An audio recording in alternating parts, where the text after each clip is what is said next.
Good morning, Kutztown University. This is Cinema Cid the Kriterion Kid, and you are listening to Cinema Cid the Kriterion Kid on the radio voice of Kutztown University, KUR, the show where I take Criterion spine numbers and put them into a random number generator and then select Criterion titles to talk about at random. I guess I will start this week by cleaning house once again, because the second person in my head is hell-bent on ruining my show. Not only has he interrupted my show once again for an entire 10 minutes last week, pretty much the entire end of my show was hijacked by him, but he also slandered me and is trying to push his own agenda while ruining my reputation in the process. And I'm not going to have that on my show. The worst part is I can't fight it off. I've tried to fight it off. I've tried so many different medications to ward this thing off, but it just won't go away.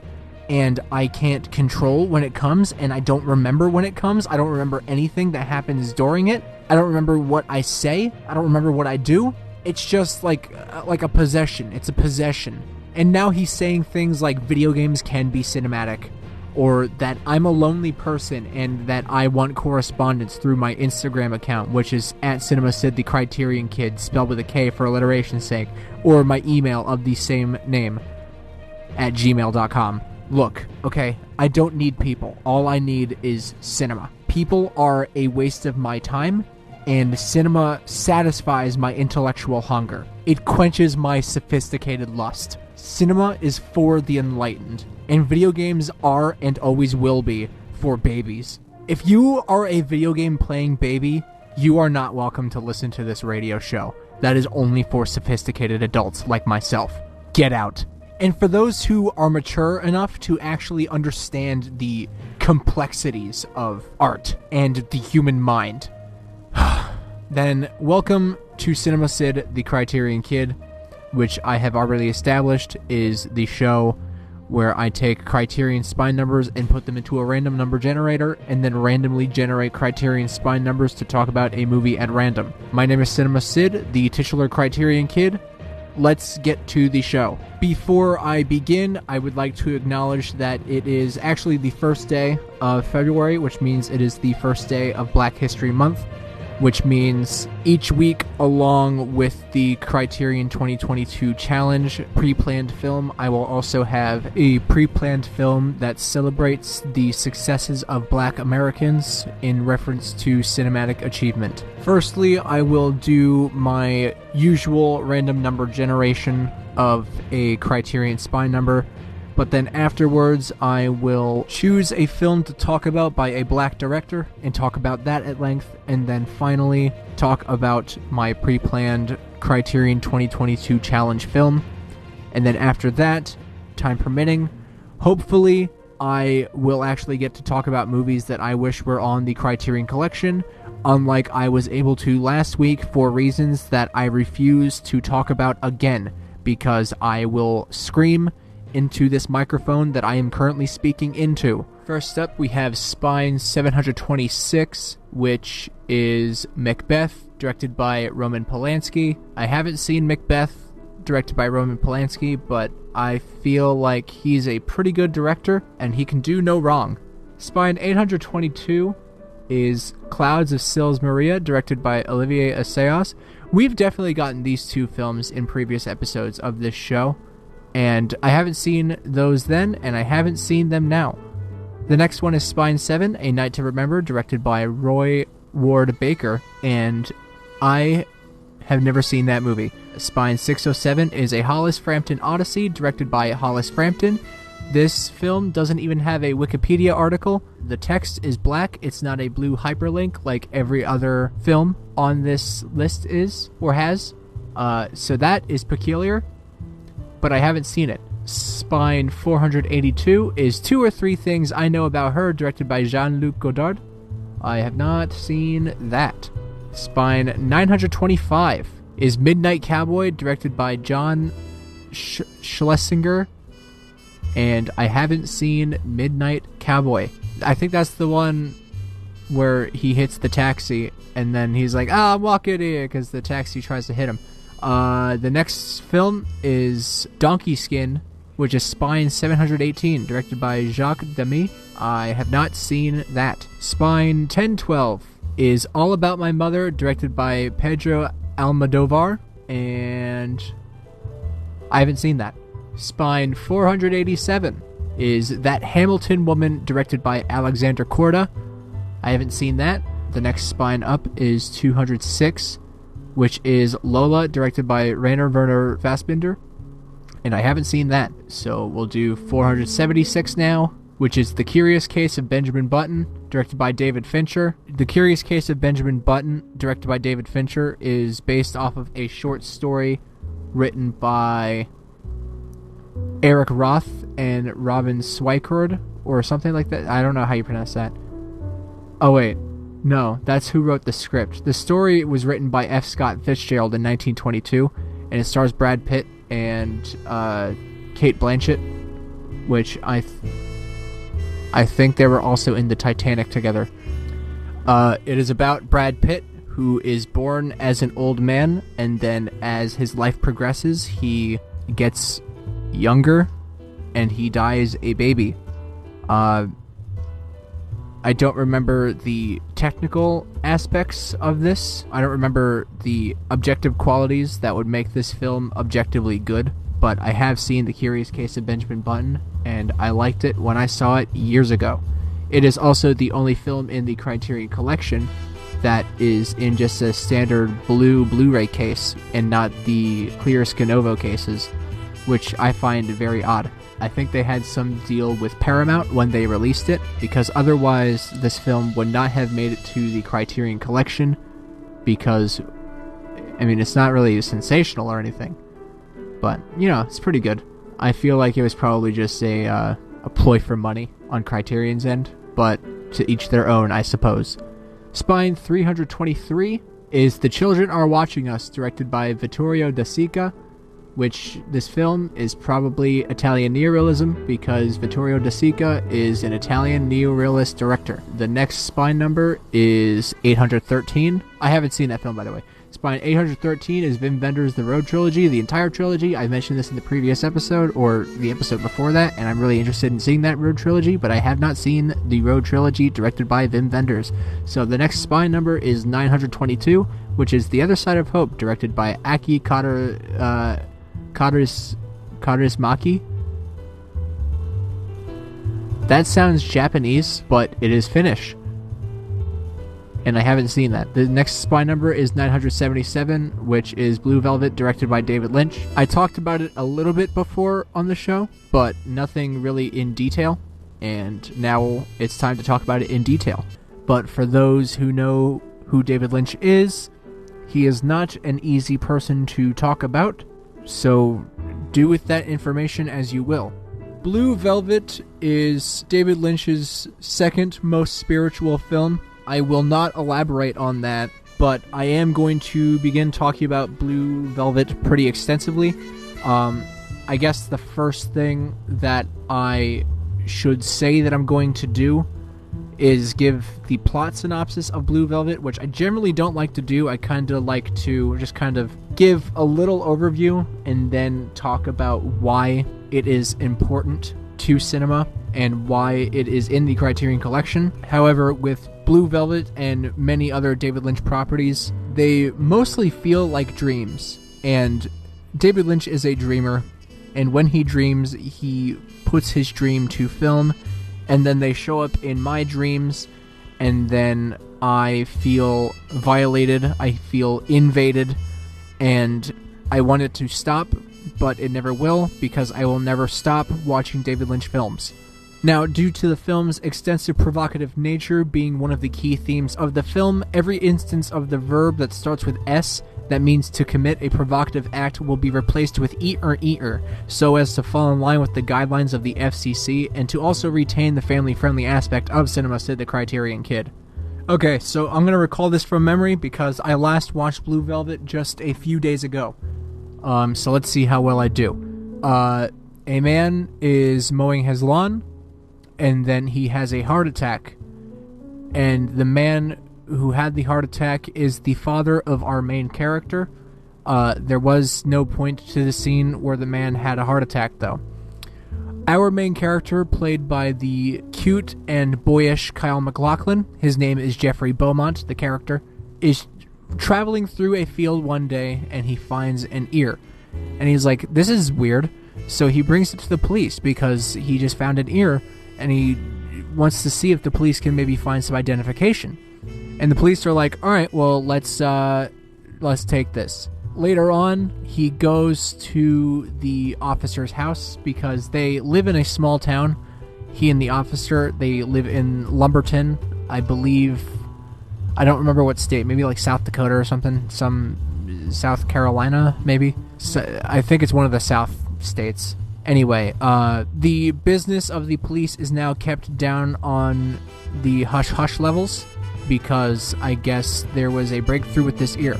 The girl next door tropey character, played by Laura Dern, whose name is Sandy, catches up with Jeffrey as he is walking away from the house, saying that she heard that they don't know who the ear belongs to, but they believe that it may have some connection to a singer, and this singer lives very close to you being Jeffrey Beaumont in this case. So he decides to investigate and brings the girl next door, played by Laura Dern. I don't know if I said that already, but she is played by Laura Dern. So they go to the apartment, and Jeffrey Beaumont has an idea wherein he dresses up as an exterminator. And he goes to pretend to spray the singer's house. The singer's name is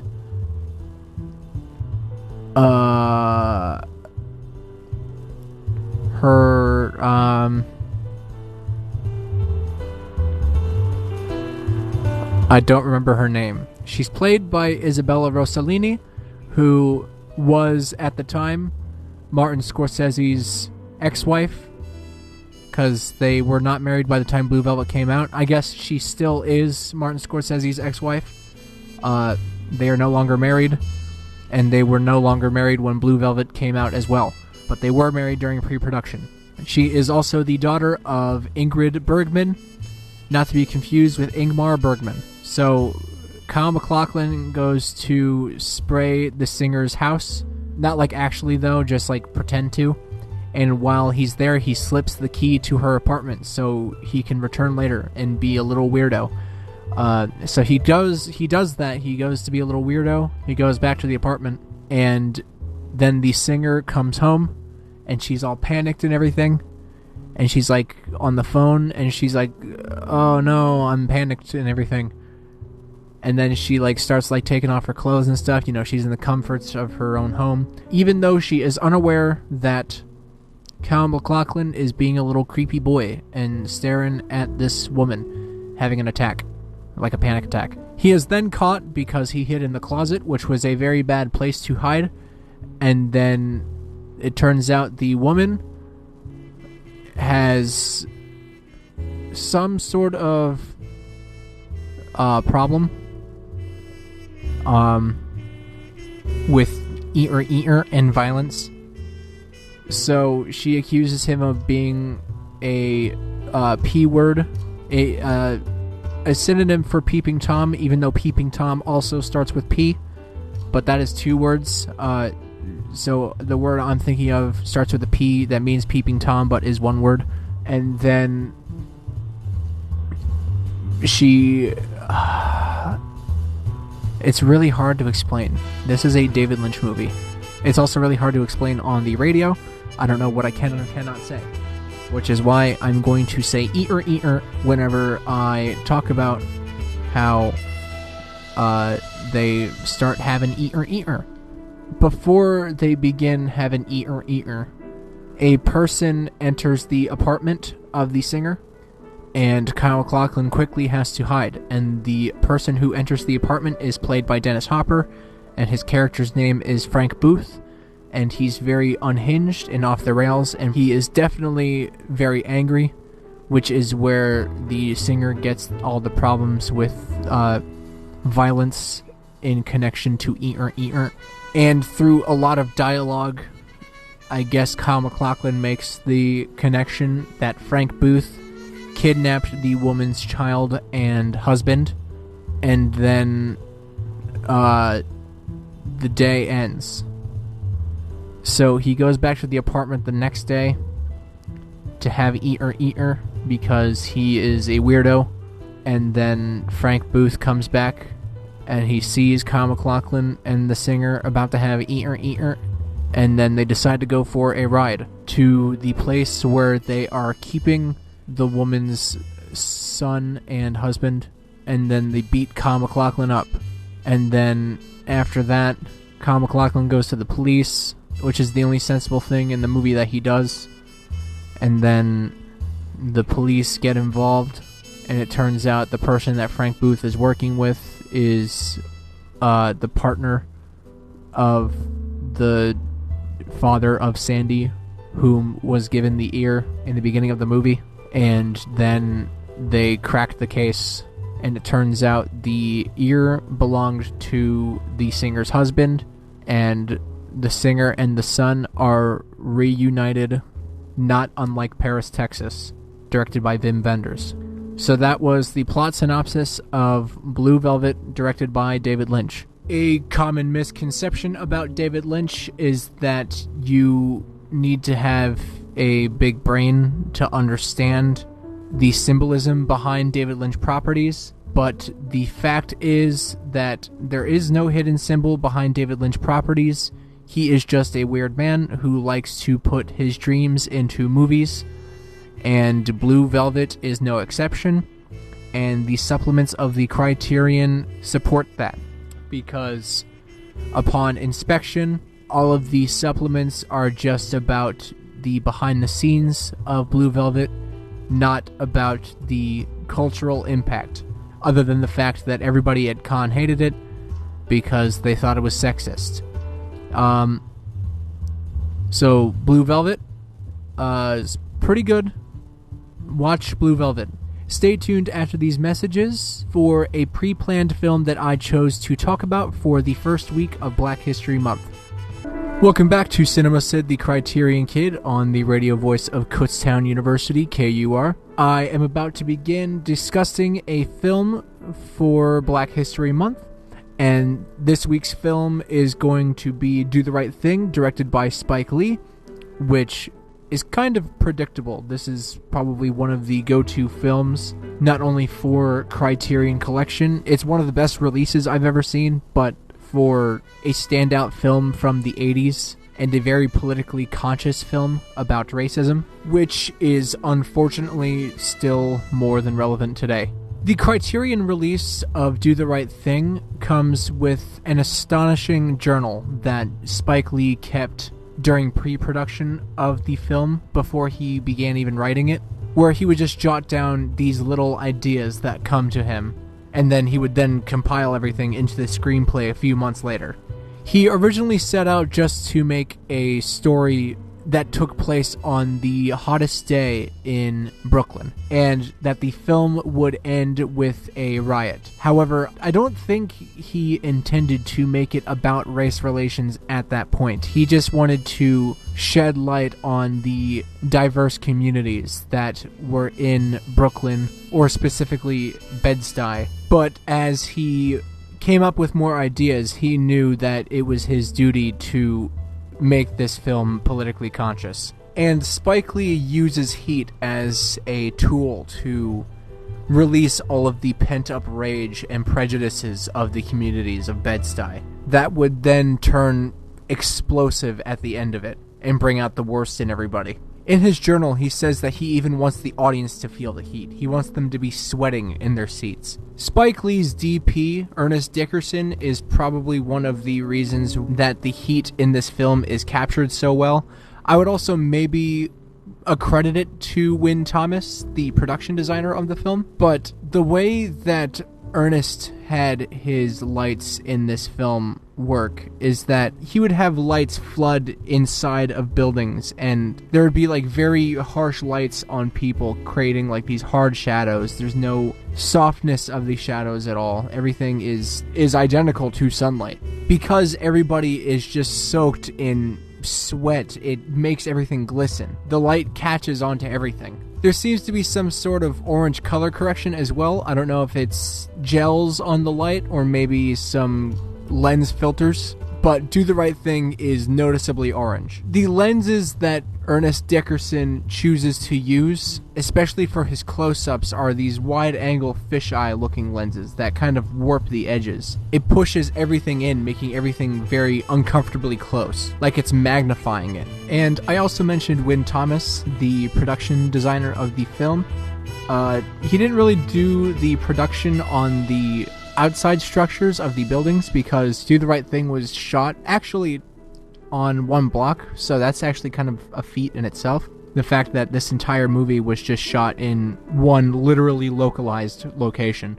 But he is also in part of the production design of the inside sets, which were pretty much the only things in the film not shot on location. But even inside, you can still really feel the heat emanating from this hot summer day because everything is very like tight and enclosed. Even in the pizzeria, there's not a lot of room. Everything just feels congested. So, on a purely visual level, Spike Lee was beyond successful with the help of some of the other people on the crew in capturing what he wanted to be the hottest day of the summer. He wanted to capture New York City's giant melting pot of various cultures, and he did that by making all of these cultures literally melt.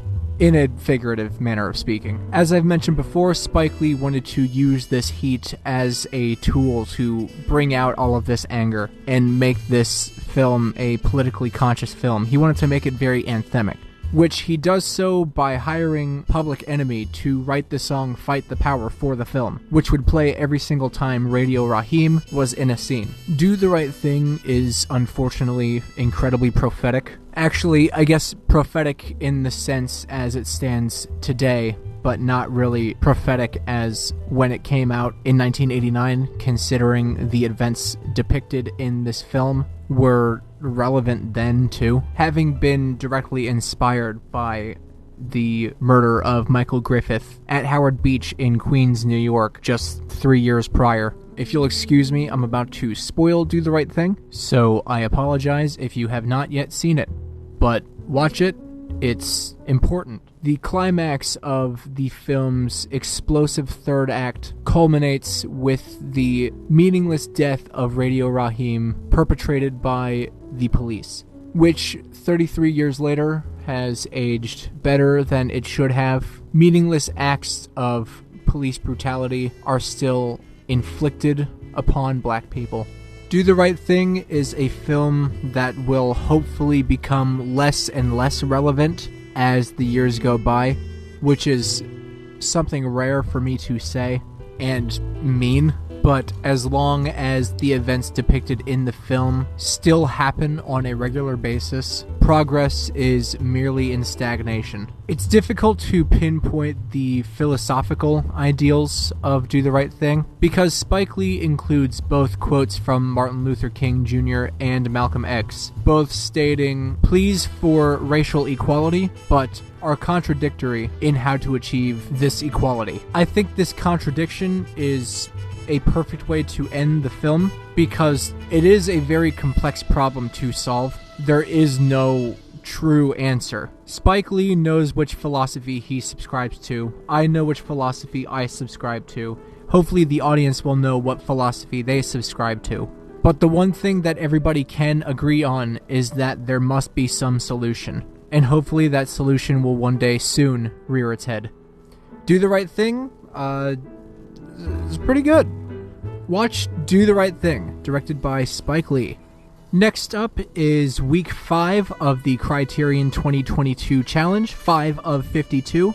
For those who are unfamiliar, every single week of 2022, I am picking a film from a list of topics in sequential order, which actually I might just have to post on my Instagram so people can know what to expect in the following weeks.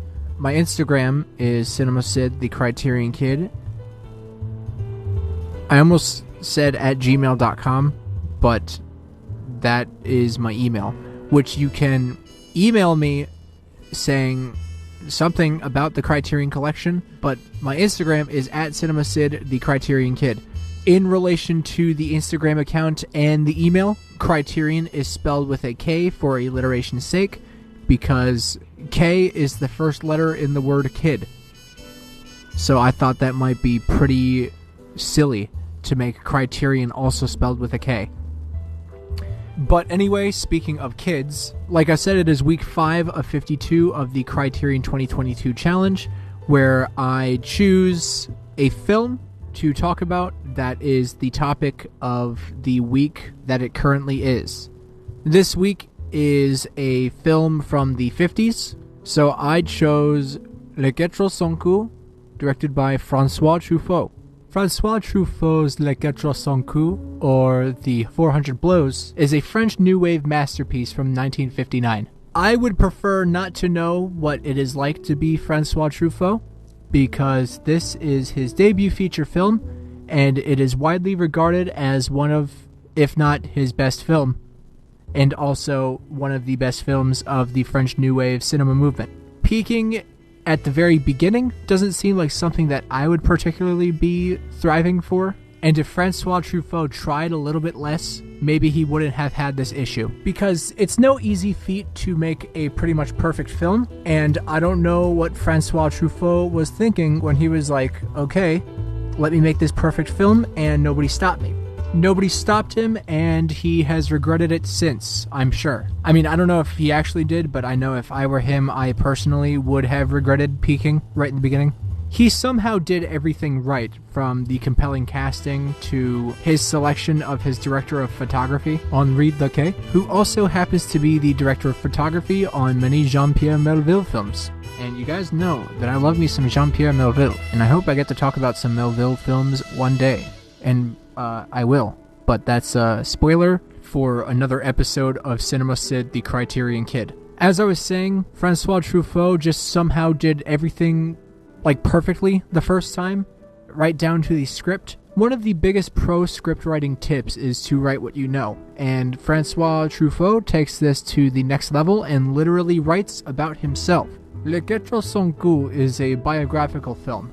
The events depicted in the film have been depicted in real life. Well, not depicted. Depicted's not the right word, because depicted implies fictionality. But these are based off of the true events of the childhood of François Truffaut, which, now that I'm thinking about it, is probably why he pretty much nailed everything right from the start. This is also with the help from the lead star of Les Quatre Cents Coups, Jean-Pierre Léaud, who was casted because he was pretty much François Truffaut's mini-me. Truffaut felt that Léaud's personality was very similar to Truffaut's when he was a child. He actually kind of looks like him too, apparently. When Léaud did a screen test, it was like Truffaut stepped into a time machine, and he was like, yo man, I'm young again. Les Quatre Cents Coups isn't very plot heavy. It's just about a boy and his troubles. His parents are rather neglectful. He does very poorly in school. He is a troublemaker and actually kind of a crime committer. He steals a lot of things with intent to resell. And all of the authority figures in the film are not very receptive of the troubles of this child. They're kind of apathetic, and nobody really tries to help him, so he's kind of pretty much just on his own. He gets kicked out of school for plagiarizing a novelist that his grandfather was very fond of when he was writing an essay about him. And after he does that, he decides to finally leave his home, so he steals a typewriter from the place of work of his father, but is unable to sell it because there was no receipt for it, and he was caught red-handed when he tried to return this typewriter. He is sent to a juvenile penitentiary, and then sent to what Wikipedia says is an observation center for troubled youths, and this is pretty much it for his life until one day he escapes and he sprints to the beach and outruns the people chasing him. And at the end of the movie is when this boy, trapped by the harsh reality of an angry yet pushover father and a mother who never wanted him, and a school system that did not give him the support that he needed, is finally free. As I've stated before, Le Quatre Cents Coups is inspired by Truffaut's childhood, and I think with this film he really wanted to delve deeper into the mind of a child and expand upon childhood, because the point he was trying to make is that children are more intelligent and more complex than adults make them out to be, and this really is the first film that is centered around childhood. When François Truffaut was asked about why he wrote Les Quatre Cents Coups, he stated, "L'enfance semblait une phase difficile de la vie. Vous n'êtes pas autorisé à faire des erreurs. Faire une erreur est un crime. Du cas une nièce peut-être était un vrai délit. C'était mon approche dans Les Quatre Cents Coups." And I think he was right on the money when he said that. I could talk more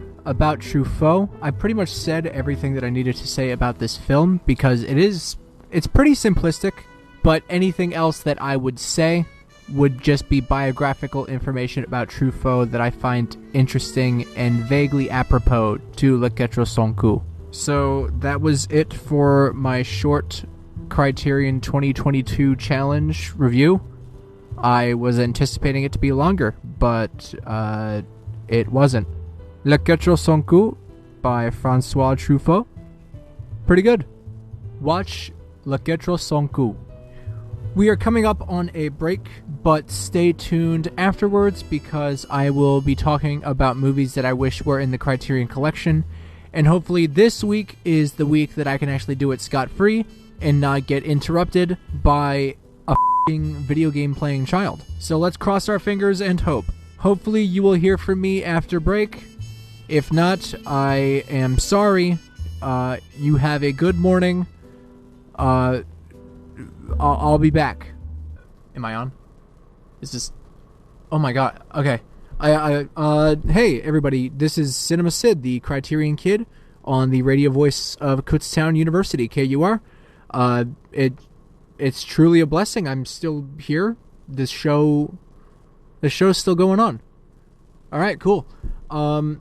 This is the point of the show where I talk about movies that I wish were on the Criterion Collection. Now, as a reminder, the Criterion Collection is dedicated to gathering the greatest films from around the world and publishing them in editions of the highest technical quality, with supplemental features that enhance the appreciation of the art of film.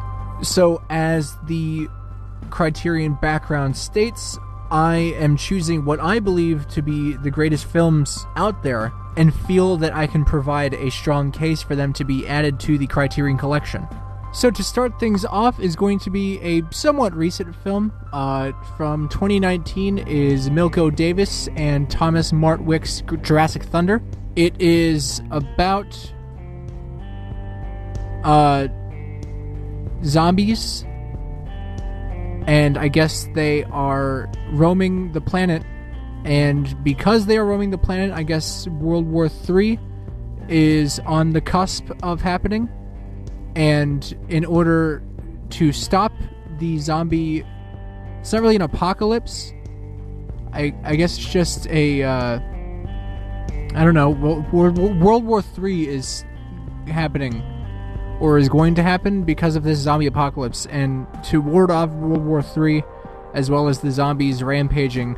the government sends out this sort of biospecies, which they keep calling biospecies.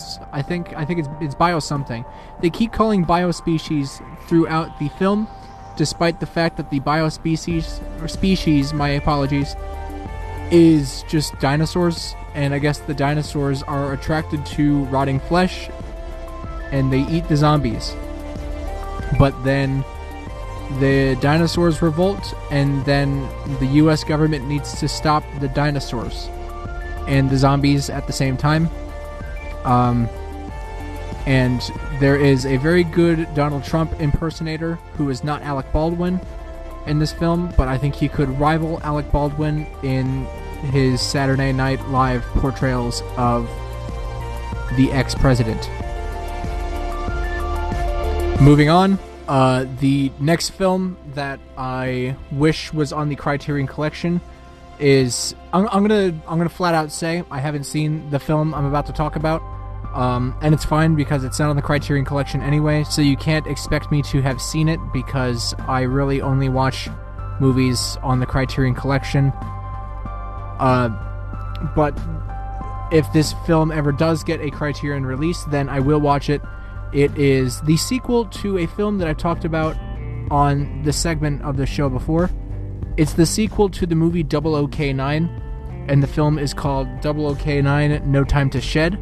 I guess they pick up the adventures of 00K9 where the first one left off. But that's pretty much all I can say about it. I don't know if it's made by the same people or if it's like the same animation studio or what, but I do believe that it is the same character. I hope it is the same thick accented Scottish voice actor as well. I feel like this would be a welcome addition to the Criterion Collection, solely because it is a sequel to 00K9, so they could sell it as a double feature billing. So yeah, 00K9, No Time to Shed. Now, the last film that I want to talk about on the list of movies that I wish were on the Criterion Collection is a movie I have talked about before, actually on this segment. The film that I wish was on the Criterion Collection probably the most out of any movie ever is Joe Dante's Gremlins.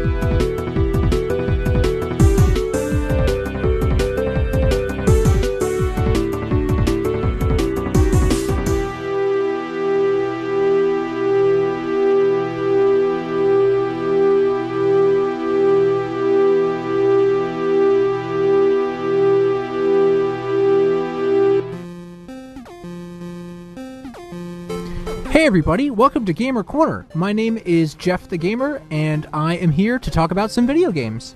Last time I spoke to you guys, I was saying how much I really like PlayStation a lot. It's probably my favorite of the big three, which is Nintendo, Xbox, and PlayStation. And I guess you could count PC in there too, but it's no PlayStation. Anyway, I remember I was listing off some of my favorite games, and I've decided that I want to talk about one of those games because I just really want to talk about it. And that game is 1999's Ape Escape. I really wish that Cid were into video games, because if there was a Criterion Collection for video games, Ape Escape would be like one of the first spine numbers. And I have a really good reason for that. I guess the thing with the Criterion Collection is that it takes like a bunch of important movies from like around the world or something and essentially distributes them to be of higher quality or something like that. I don't know. I don't know why Cid likes the Criterion Collection so much. I mean, between you and me, I don't think I would like to spend $40 on a Blu-ray, but that's just me. I guess to relate it to my fellow gamers, I guess the Criterion Collection is kind of what you could refer to as the greatest hits of film, or like the gamer's choice or something like that. Like, I know Criterion Collections come in like really weird cases that kind of look weird next to regular Blu-ray cases, just kind of like how greatest hits games, like for like the PlayStation or PlayStation 2 or something, kind of look weird next to a regular PlayStation or PlayStation 2 game. I'm sorry, I'm getting on a tangent. I'm a little concerned about Cid's spending because his money is my money, technically. But the reason that I think Ape Escape revolutionizes video games is that it pretty much changed the way that analog sticks on a controller work, or at least changed the thinking of what developers could possibly do with the analog sticks on controllers. Let me talk about that for a little bit. You have your basic movement with the left analog stick. You just walk around in 4 directions, or actually 8 directions, or like 360 directions. It's a circle. It's a circle. And to turn the camera, you would use the L2 and the R2 buttons. But what about the right analog stick, you're asking? I know you're asking that right now. What they did with the right analog stick is pretty much used it as the core function of completing the objective in Ape Escape. The premise of Ape Escape is that an evil monkey releases a bunch of other, not really so evil monkeys, they're just mischievous monkeys. And the monkeys are wreaking havoc all over time, and you have to go into a time machine and capture the monkeys. And the doctor with the time machine, the professor, the scientist, he's a scientist, and he has a time machine, and when you go into the time machine, he gives you like a fishing net. But the fishing net is a special type of fishing net that is a portal back to the main world that will send the mischievous monkeys back to the world. And you flick the right analog stick in the direction of the monkey when you are near it in the game, and it sends it through the portal back to the present day, being 1999, not 2022.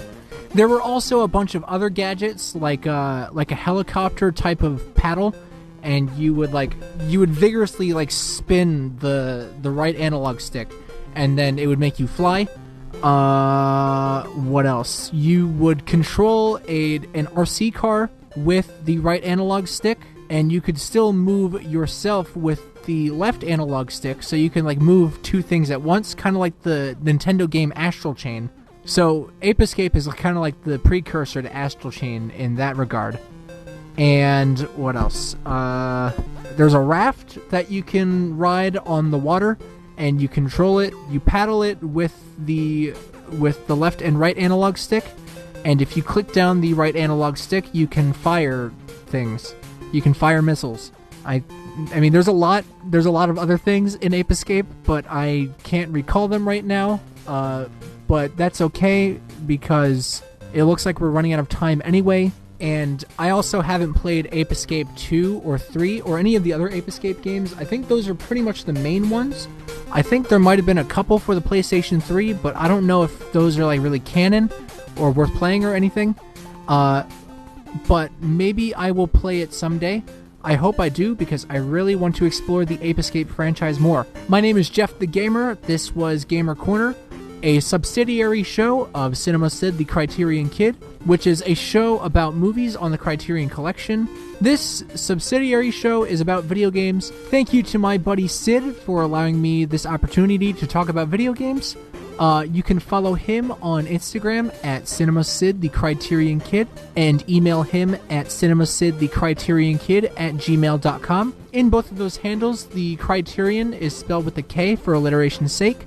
And you can follow me on Instagram at GameTheJeffer. Jeff the Gamer was unfortunately taken, but I think Game the Jeffer kind of rolls off the tongue anyway for a simple Instagram handle. Here is a message from the KUR Notebook.